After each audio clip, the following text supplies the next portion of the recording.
I stand here today humbled by the task before us,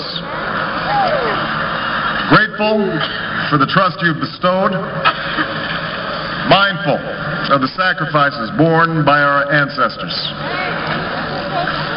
I thank President Bush for his service to our nation.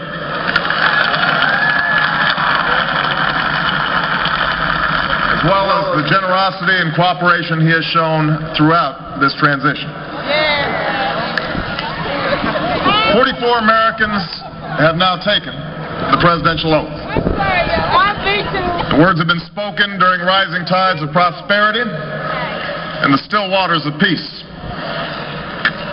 Yet, every so often, the oath is taken amidst gathering clouds and raging storms. At these moments, America has carried on not simply because of the skill or vision of those in high office, but because we, the people, have remained faithful to the ideals of our forebears and true to our founding documents. So it has been, so it must be with this generation of Americans. That we are in the midst of crisis is now well understood.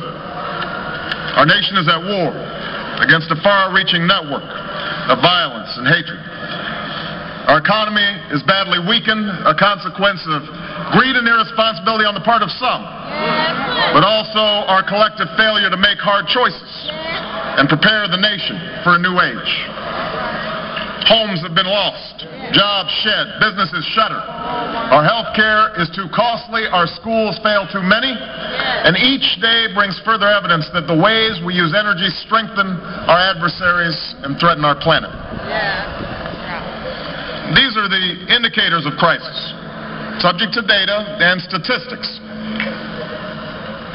Less measurable, but no less profound, is a sapping of confidence across our land.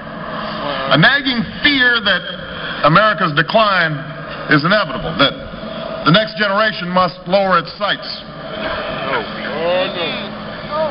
Today, I say to you that the challenges we face are real. They are serious and they are many. They will not be met easily or in a short span of time. But know this, America, they will be met.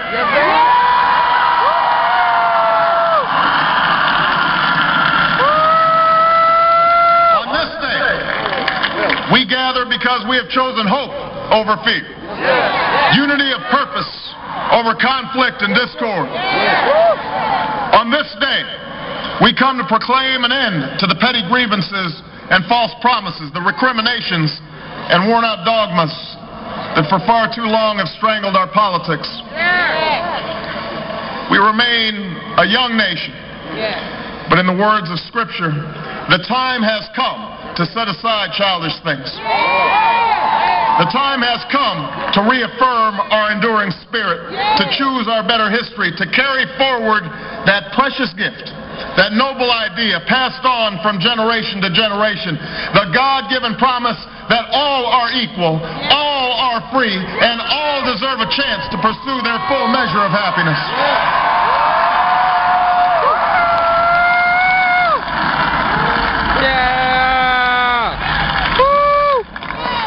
In reaffirming the greatness of our nation, we understand that greatness is never a given. It must be earned. Our journey has never been one of shortcuts or settling for less. It has not been the path for the faint-hearted, for those who prefer leisure over work or seek only the pleasures of riches and fame. Rather, it has been the risk-takers, the doers, the makers of things, some celebrated, but more often men and women obscure in their labor, who have carried us up the long, rugged path towards prosperity and freedom. For us, they packed up their few worldly possessions and traveled across oceans in search of a new life.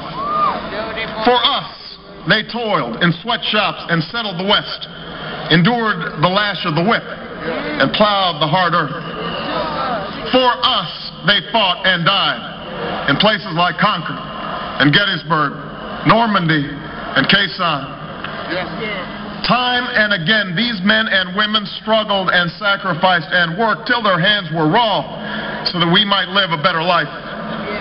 They saw America as bigger than the sum of our individual ambitions, greater than all the differences of birth or wealth or faction. This is the journey we continue today. We remain the most prosperous, powerful nation on earth.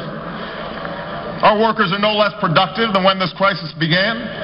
Our minds are no less inventive, our goods and services no less needed than they were last week or last month or last year. Our capacity remains undiminished. But our time of standing pat, of protecting narrow interests and putting off unpleasant decisions, that time has surely passed.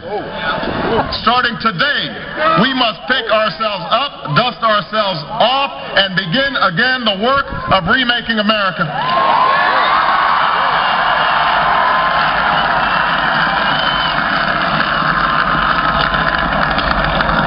For everywhere we look, there is work to be done. The state of our economy calls for action, bold and swift, and we will act, not only to create new jobs, but to lay a new foundation for growth.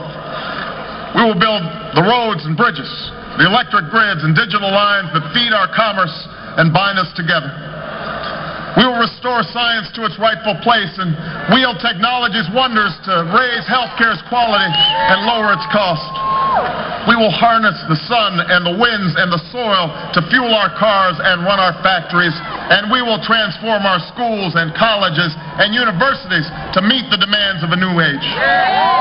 All this we can do. All this we will do.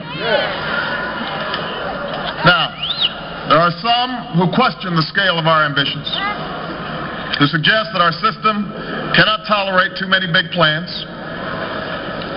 Their memories are short, for they have forgotten what this country has already done, what free men and women can achieve when imagination is joined to common purpose and necessity to courage. What the cynics fail to understand is that the ground has shifted beneath them, that the stale political arguments that have consumed us for so long no longer apply. The question we ask today is not whether our government is too big or too small, but whether it works, whether it helps families find jobs at a decent wage, care they can afford, a retirement that is dignified. Where the answer is yes, we intend to move forward. Where the answer is no, programs will end. And those of us who manage the public's dollars will be held to account to spend wisely, reform bad habits, and do our business in the light of day, because only then can we restore the vital trust between a people and their government. Nor is the question before us whether the market is a force for good or ill. Its power to generate wealth and expand freedom is unmatched. But this crisis has reminded us that without a watchful eye, the market can spin out of control. The nation cannot prosper long when it favors only the prosperous. The success of our economy has always depended not just on the size of our gross domestic product, but on the reach of our prosperity, on the ability to extend opportunity to every willing heart. Not out of charity, but because it is the surest route to our common good.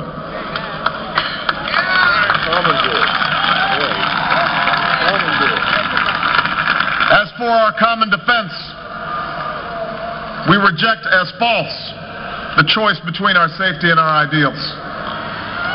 Our founding fathers, faced with perils that we can scarcely imagine, drafted a charter to assure the rule of law and the rights of man, a charter expanded by the blood of generations. Those ideals still light the world, and we will not give them up for expedience sake. And so, to all the other peoples and governments who are watching today, from the grandest capitals to the small village where my father was born, know that America is a friend of each nation and every man, woman, and child who seeks a future of peace and dignity, and we are ready to lead once more.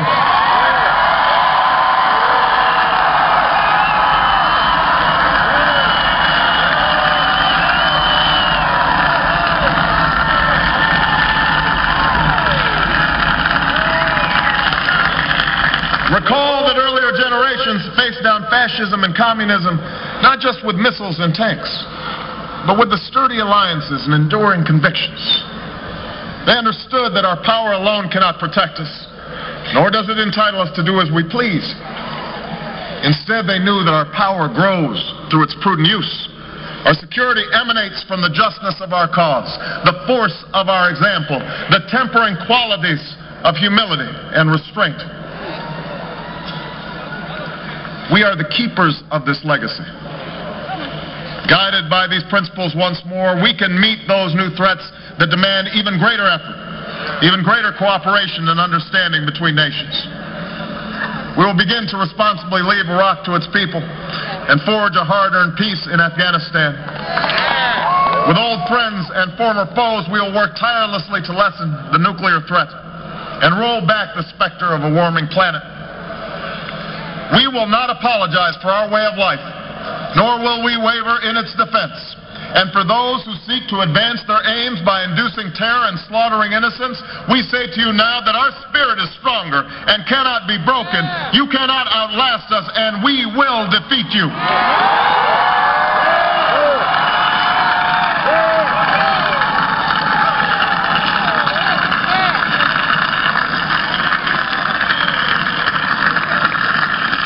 For we know that our patchwork heritage is a strength, not a weakness. We are a nation of Christians and Muslims, Jews and Hindus, and non-believers. We are shaped by every language and culture, drawn from every end of this earth. And because we have tasted the bitter swill of civil war and segregation and emerged from that dark chapter stronger and more united, we cannot help but believe that the old hatreds shall someday pass, that the lines of tribes shall soon dissolve, that as the world grows smaller, our common humanity shall reveal itself, and that America must play its role in ushering in a new era of peace. To the Muslim world, we seek a new way forward, based on mutual interest and mutual respect. To those leaders around the globe who seek to sow conflict or blame their society's ills on the West, know that your people will judge you on what you can build, not what you destroy. To those who cling to power through corruption and deceit and the silencing of dissent, know that you are on the wrong side of history, but that we will extend a hand if you are willing to unclench your fist. To the people of poor nations, we pledge to work alongside you to make your farms flourish and let clean waters flow, to nourish starved bodies and feed hungry minds. And to those nations like ours that enjoy relative plenty, we say we can no longer afford indifference to the suffering outside our borders, nor can we consume the world's resources without regard to effect. For the world has changed, and we must change with it. As we consider the road that unfolds before us, we remember with humble gratitude those brave Americans who, at this very hour, patrol far-off deserts and distant mountains. They have something to tell us, just as the fallen heroes who lie in Arlington whisper through the ages. We honor them not only because they are the guardians of our liberty, but because they embody the spirit of service. Can you hold this? A willingness to find meaning in something greater than themselves. Facing that way. Just right here. And yet, at this moment, a moment that will define a generation, it is precisely this spirit that must inhabit us all. For as much as government can do and must do, it is ultimately the faith and determination of the American people upon which this nation relies. It is the kindness to take in a stranger when the levees break, the selflessness of workers who would rather cut their hours than see a friend lose their job, which sees us through our darkest hours. It is the firefighter's courage to storm a stairway filled with smoke, but also a parent's willingness to nurture a child that finally decides our fate. Our challenges may be new. The instruments with which we meet them may be new. those values upon which our success depends: honesty and hard work, courage and fair play, tolerance and curiosity, loyalty and patriotism. These things are old. These things are true. They have been the quiet force of progress throughout our history. What is demanded then is a return to these truths. What is required of us now is a new era of responsibility, a recognition on the part of every American that we have duties to ourselves, our nation, and the world. Duties that we do not grudgingly accept, but rather seize gladly, firm in the knowledge that there is nothing so satisfying to the spirit, so defining of our character, than giving our all to a difficult task. This is the price and the promise of citizenship. This is the source of our confidence, the knowledge that God calls on us to shape an uncertain destiny. This is the meaning of our liberty and our creed, why men and women and children of every race and every faith can join in celebration across this magnificent mall. And why a man whose father less than 60 years ago might not have been served at a local restaurant can now stand before you to take a most sacred oath.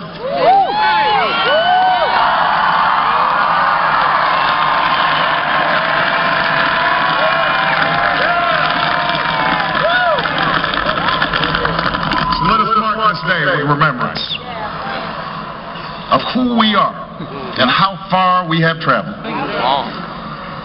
In the year of America's birth, Batteries burned out. in the coldest of months, a small band of patriots huddled by dying campfires on the shores of an icy river.